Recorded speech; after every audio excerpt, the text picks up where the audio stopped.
सन 1682 मध्ये त्या मुस्लिम शासकाने 1000 मजूर गोळा केले आणि या मंदिराला तोडण्याचा आदेश दिला. मजुरांनी तब्बल 1 वर्ष हे मंदिर तोडण्याचा प्रयत्न केला. 1 वर्ष सतत प्रयत्न करूनही ते फक्त काही मूर्तींचेच नुकसान करू शकले. शेवटी हार मानून त्या शासकाने त्यांना परत बोलावले.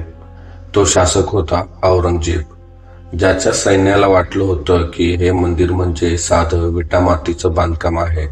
पण त्यांना काय माहित होतं की हे मंदिर आपल्या पूर्वजांनी पृथ्वीवरील सर्वात कठीण दगड फोडून तयार केला आहे.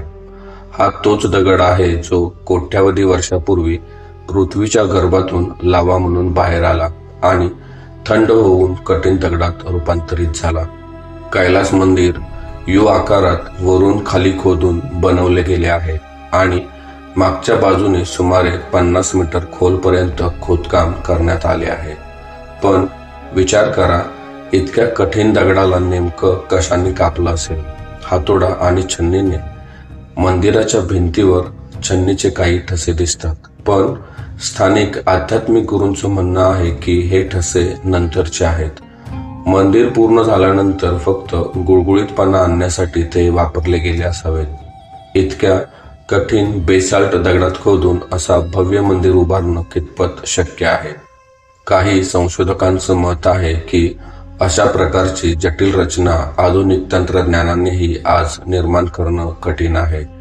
मग प्रश्न पडतो, ज्यांनी हे मंदिर बनवलं ते आजच्या मानवापेक्षा अधिक प्रगत होते का? हा एक विचार करण्यासारखा प्रश्न आहे. आता थोडं वैज्ञानिक आकड्यांवर बोलूया. पुरातत्वज्ञानांच्या मते हे मंदिर तयार करण्यासाठी सुमारे 4 लाख टन दगड काढून टाकण्यात आला होता आणि हे काम पूर्ण करण्यासाठी जवळपास 18 वर्षांचा कालावधी लागला. चला एक साधी गणिती मांडणी करूया. जर 4 लाख टन दगड 18 वर्षात काढायचा असेल तर दरवर्षी सुमारे 22,222 टन दगड काढावा लागेल, म्हणजे दररोज सुमारे 7 टन आणि दर तासाला जवळपास 5 टन दगड काढावा लागेल. हे फक्त दगड काढण्याचं गणित आहे. मग त्या वेळेचं काय, जे या मंदिराच्या डिझाईनमध्ये, नक्षीकामात आणि शेकडो मूर्ती घडवण्यात गेला असेल? आणखी एक मोठा प्रश्न, जो दगड काढला गेला तो गेला कुठे? मंदिराच्या आसपास त्याचा कोणताही ढिगारा दिसत नाही ना तो दुसऱ्या बांधकामात वापरल्याचे पुरावे सापडतात. मग तो गेला तरी कुठे? आजही तुम्हाला असं वाटतं का की हजारो वर्षापूर्वी हे काम फक्त हातोडा आणि छन्नीने करण्यात आलं असेल? राष्ट्रकूट राजांनी वास्तुकलेला कळस गाठून दिला होता. इतिहासानुसार हे मंदिर राष्ट्रकूट वंशातील राजा कृष्णा यांनी इसवी सन 756 ते 773 यामध्ये त्यांनी बांधून घेतलं. हे मंदिर भारतीय वास्तुकलेचं असं अप्रतिम उदाहरण आहे ज्याची तुलना आज जगात कुठेही होत नाही.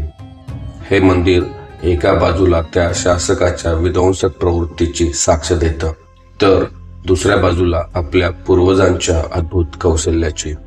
आजही ते अभिमानानं उभं आहे आणि आधुनिक मानवाला जणू आव्हान देत आहे, हिम्मत असेल तर पुन्हा बनवून दाखवा.